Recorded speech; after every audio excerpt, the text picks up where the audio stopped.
Magandang umaga mga kahuan. Narito na ang ating latest weather update today, morning edition. Narito ang update ko sa maging lagay ng panahon sa susunod na 24 oras.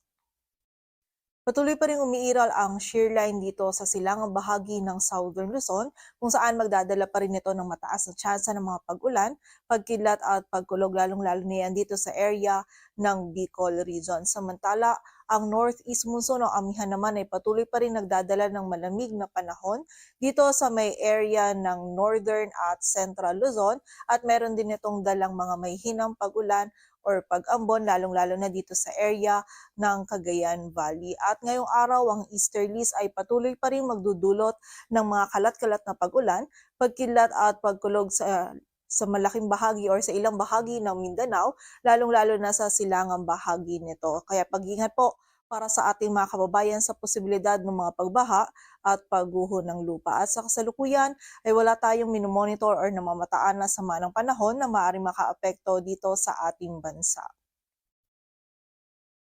At para nga sa magiging lagay ng panahon ngayong araw ng Martes, maulap na kalangitan at mga kalat-kalat na pagulan, pagkilat at pagkulog ang mararanasan dito sa bahagi ng Bicol Region, maging sa area ng Aurora at Quezon, dulot yan ng shear line. So muli po, pag-iingat para sa ating mga kababayan sa posibilidad ng mga pagbaha at pagguho ng lupa. Samantala, ang northeast monsoon o amihan naman ay patuloy pa rin magdudulot ng maulap na kalangitan at mataas na tsansa ng mga may hinang pagulan or pag-ambon sa bahagi yan ng Cagayan Valley at meron din tayong mararanasan ng mga isolated na mga may hinang pagulan dito sa Ilocos Region, Cordillera, Administrative Region maging sa nalalabing bahagi pa ng Central Luzon na dulot nga ng amihan. At dito naman po sa Metro Manila maging sa nalalabing bahagi pa ng Luzon ay magiging bahagyang maulap hanggang sa maulap yung ating kalangitan at meron po tayong mga tsansa ng mga isolated na mga pagulan.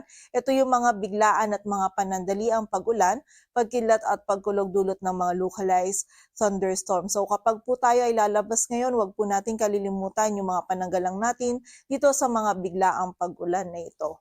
Agwat ang temperatura dito sa Metro Manila ay mula 23 to 32 degrees Celsius. At para naman sa bahagi ng Visayas at Mindanao ngayong araw, ang bahagi ng Caraga at Davao Region ay makakaranas ng mga mataas na tsansa ng mga pag-ulan, maging ang bahagi din ng Camiguin, Bukidnon at Misamis Oriental, dulot po yan ng easterly. So muli po, pag-iingat para sa ating mga kababayan sa posibilidad ng mga pagbaha at pagguho ng lupa. Samantala, dito naman sa buong bahagi ng Visayas, maging sa bahagi ng Palawan at nalalabing bahagi pa ng Mindanao ay meron lamang tayong mararanasan ng mga isolated na mga pag-ulan, pagkilat at pagkulog dulot yan ng mga localized thunderstorms. Agwat ang temperatura sa Cebu ay mula 26 to 33 degrees Celsius at sa Davao naman ay 25 to 32 degrees Celsius.